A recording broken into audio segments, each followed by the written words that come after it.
similar vein, I'm going to show you a newer calendar that we've developed, which is a PHP-based calendar. So I think at the moment quite a few of you have our JSP calendar offering. Looking around and I can see some people I know definitely have it. So essentially this is a PHP version of that calendar. It's fully featured. Everything you can do in the JSP calendar, you can do in this calendar. And the significant advantage of this calendar is that all configuration for it is conducted from within Site Manager.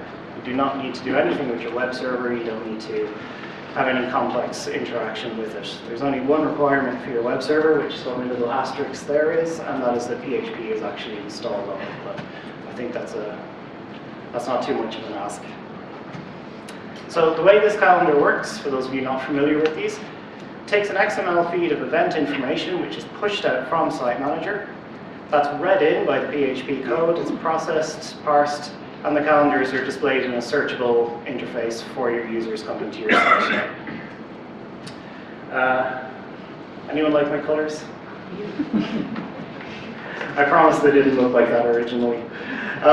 What you need to set this up is all conducted from within Site Manager. 4 sections, 3-page layouts, 3 content types, navigation objects, some lists, content items, 3 or more if you actually want to add events, a couple of file extensions, and about 30 minutes of your time. Now, I may have been a little bit conservative with the 30 minutes because there's some people in the room who actually set this up yesterday and they might be staring at me going, 30 minutes? But I think it's safe to say about an hour would be enough.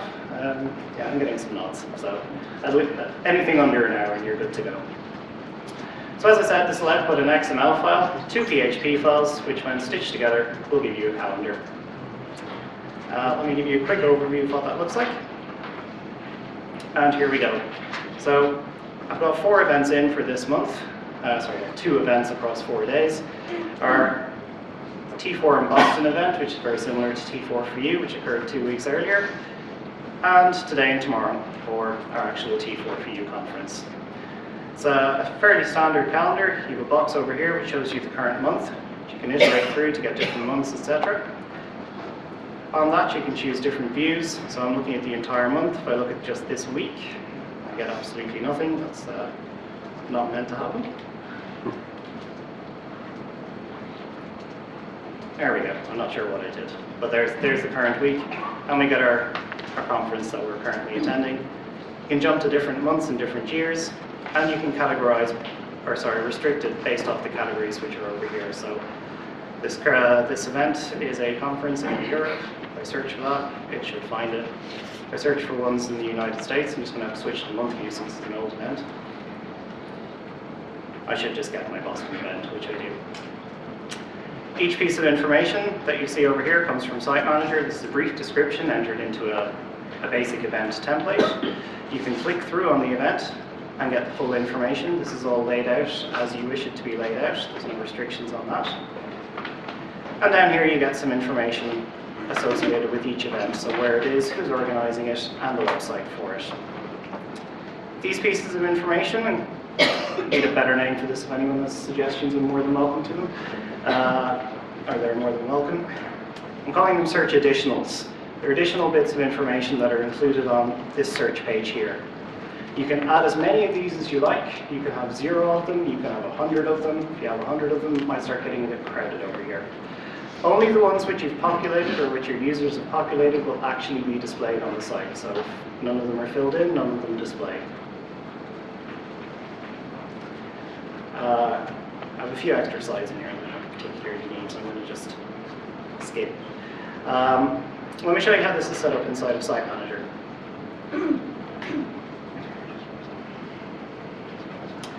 So I have my events calendar section down here, which is the main section that does absolutely everything for it. Calendar box section, which includes the code required to simply output this one little box all by itself if you wish to do so. The XML section is where my XML file with all my events in it will be generated. And then events is self-explanatory. It's where I'm adding the events in for my calendar. I won't go through the actual code that's behind all of this. It's simply a matter of copying and pasting it into any Site Manager 7 installation. It should work with all versions of it. And what I will show you is a couple of little things, so adding a new event. I have one down here for St. Patrick's Day, which made a lot more sense when you're demoing to a room full of American people, so took advantage of that. I'm going to approve this event, and I'm going to publish it on my site. And what I didn't show you for that event is I've actually set it to recur every single year, since it does. So, publish is now complete. Hopefully, when I hit into March of 2014, there we go, I get St. Patrick's Day. Jump to March of 2015, same thing. And I set it to stop at some point, I think 2021 is the last day, no, 2020. There we go, so the last year I set this to go up until it was 2020. 2021 it stops appearing, so that's configurable from within the system. So if you have an event that occurs weekly, you can set it to run for a certain number of weeks and then stop. And these events can be single day events or they can span multiple days. One last thing was our section down here, which was the CalBox section, which, as I said, is used just to give you that one little box that you see here. So using that information alone, you can just put your calendar on your home page or into a right-hand column, anywhere you want it all. And as an extension of that, you can do some nifty little things, which hopefully, if I get the URL right, I did. Here's an entire calendar for 2013, which would show with the days highlighted for any events, and similarly for 2014.